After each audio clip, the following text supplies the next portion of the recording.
back to the channel, everybody. We're here at English Racing. Today we're gonna talk about what to expect when you go to the dyno. This is the dyno facility right here. It's inside this building. Let's go in and see what we got. First thing you'll notice, we do have some car storage going on, customer cars here, twin turbo Cadillac and Jeff's old drag car, the Drag Queen, 1400 horse DSM up there. We got your basic average man cave style observation area. Look through, there's the dyno. This is where you would be if you were at our facility watching what's going on. We have a screen up here so that you get live data of what's happening. I happen to have a dyno run from my Civic up there right now just for reference. But anyway, let's go through the door and kind of see what we got. So our facility is a little bit different than most. We have fans everywhere, mostly because I like to breathe fresh air and not exhaust. So we got two big 48-inch box fans in the wall here with outlets directly outside.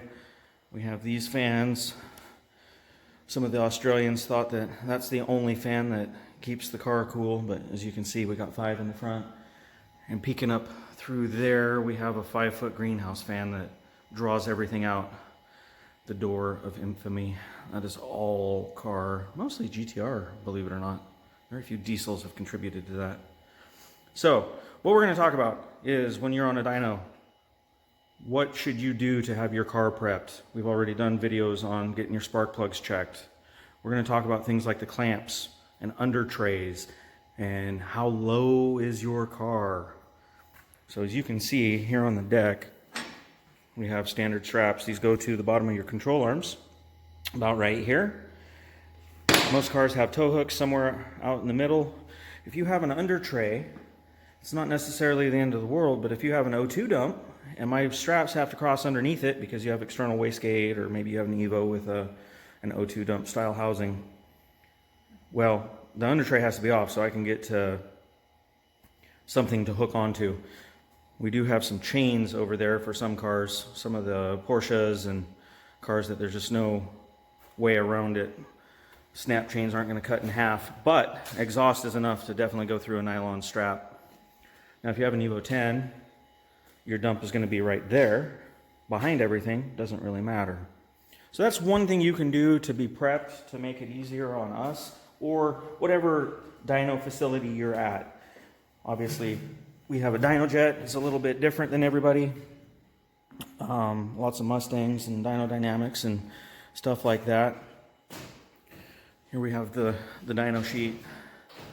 So you might see something like this when you're coming into the facility, and obviously it's not what your car did. It might be the last car. It might be that we had to look at a dyno sheet before. However, when you show up, you're going to see your power numbers up there. And as a bit of advice, one thing I would suggest against, don't ask how the car is doing.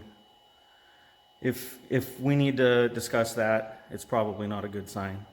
But it is okay to ask questions. What do you think it's going to make? That's a very popular one. Well, honestly, lots of cars make about the same power with the same mods, so we can usually guess. But some of this comes down to prep. It comes down to parts choice. All of the fabulous tools we have here. Some Dynamat. And then you can see up, just peeking in there, you can see the fan. Anyway, so this is the dyno facility itself. So to recap, make sure you have under trays off. That includes the back, because lots of people like to put on their diffusers and things that cut into my head because I bonk. We need to be able to get straps on cars. Having your car excessively low. I have literally had cars that I center on that drum, and you can see that drum's about 2 inches off the rest of the level. If you have a bagged car, the so-called stance cars, please raise it up for a dyno appointment. There's no sense in having it low. This isn't a car show. You're trying to make the car run right. Lift it up. If you have oil leaks, or you suspect you have oil leaks, please let us know ahead of time. That's where the brakes sit. So unfortunately, we got to clean that, make sure that it hasn't soaked in too bad. For the most part, it only uses them at 5 miles an hour and below, but still, it's common courtesy. If you think there are problems with your car, let us know ahead of time. We're here to fix stuff. We're here to save you money in the end. So if your car shouldn't go on the dyno, let us know ahead of time. We'll try to get it fixed. Or, maybe you got to reschedule. But it's way cheaper than losing a motor on the dyno. Anyway, that's it for now. If you like this content and other content, please consider subscribing. Hit the like button. Share it with your friends. Until next time, guys, take care. There was one thing that I forgot to add. This is a T-bolt clamp. If your T-bolt clamp comes in maxed out like that, that is incorrect. You should have some gap there when it is properly tightened. If you come in like that, chances are you got boost leaks, and we're going to have to fix it. Again, do some preventative checks on your car. Make sure that, as to the best of your ability, it's ready to go on the dyno. It'll save you money in the end versus having to pay us hourly to fix it. Okay, guys.